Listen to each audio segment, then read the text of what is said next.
This video is on intermolecular forces and hydrogen bonding, and the take-home point I'm going to put up right now, well, not the take-home point, but a point that's going to come up frequently, is you increase the intermolecular forces between molecules. If these two molecules over here on the left have a strong intermolecular force, that means the force of attraction is strong, then it's much harder for this to vaporize, okay? And so while we have a dynamic equilibrium, some coming in and some going out of solution, it's much harder to come out of solution. This in turn lowers the vapor pressure, which means you have to put more energy in because the attraction forces between two molecules are very strong here. That if these two molecules have very strong attractive forces, it makes it harder to vaporize, which makes the boiling point much higher. So the boiling point increases. So our take home from this short little thing is that increasing the intermolecular forces increases the boiling point. So we can study boiling points to talk about the intermolecular forces. So we're going to talk about the intermolecular forces here, and we'll start off with group 15. The groups are in red, so we're looking at this column over here. We're going to look at it, and we're going to look at antimony in the fifth period. So if we plot the boiling point in the fifth period, we're going to look at H2Te. We have a boiling point up on this right hand side of the graph, so somewhere around negative 20 or so. And then as we go up the periodic table, in this raising the direction up, what we find is we expect the molecules get smaller, so the shape is not going to change.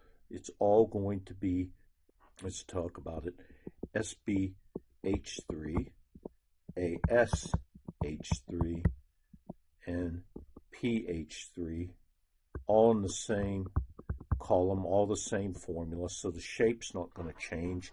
You can do that. If you look at the shape, they'll all be like this. It'll all be this structure over here, all similar, but the size of the central atom changes. And as we go up, the size decreases. So that means they'll have less and less intermolecular forces. The smaller they are, the less London or van der Waals forces we get. And so if we measure these, we get something that looks like in the fourth column around minus 50. And in the third column, we get somewhere down around minus 80 or so. I don't have a very straight line. It ends up being a straight line, and we don't care about the temperatures.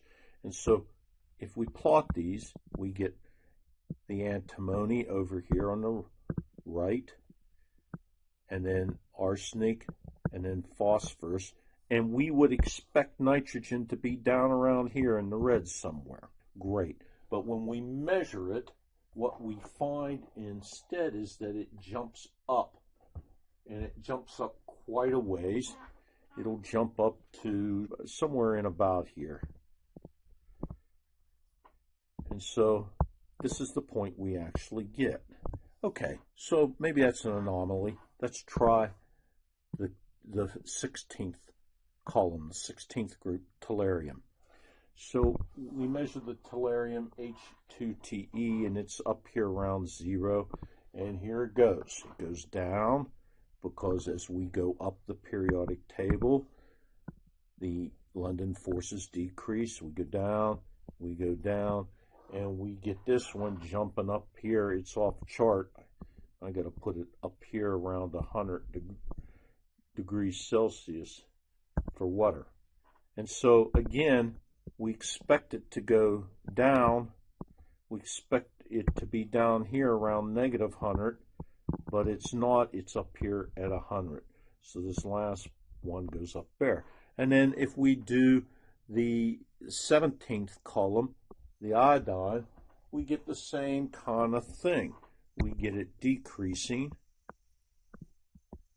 It doesn't quite decrease as much because it becomes less and less polar, but that's okay.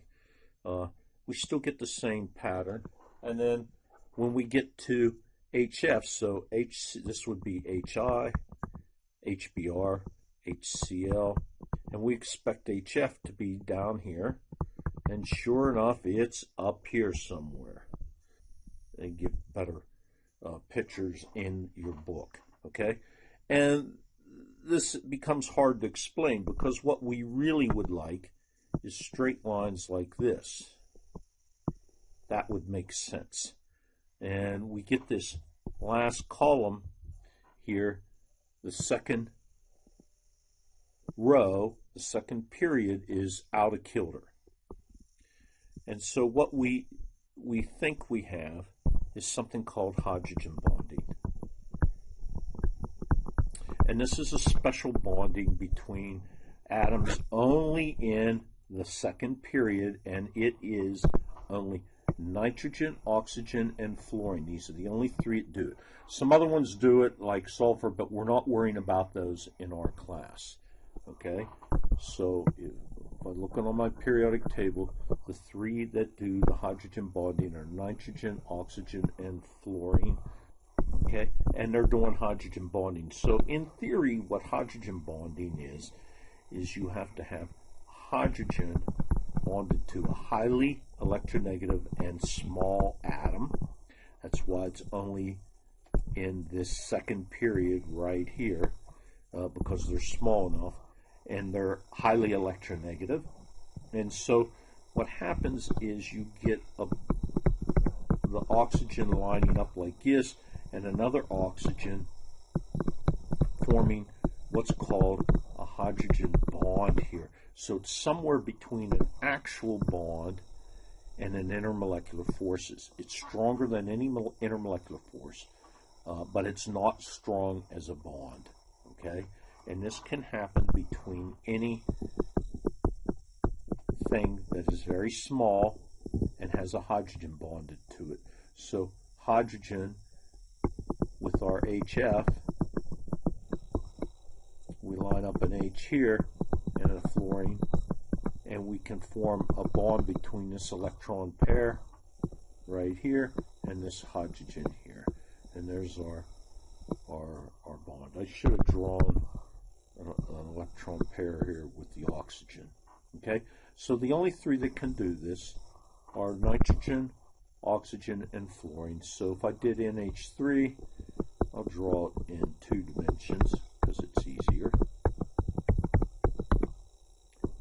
I get my hydrogen bonding occurring between these two molecules, between this electron pair right here and this hydrogen, and we form a bond. It's not exactly a bond, but it is some loose, some weak bond called a hydrogen bond, stronger than normal intermolecular. That's it for this. So there's two concepts. One is the hydrogen bonding, and you will see this again, this intermolecular forces relationship to boiling point and vapor pressure.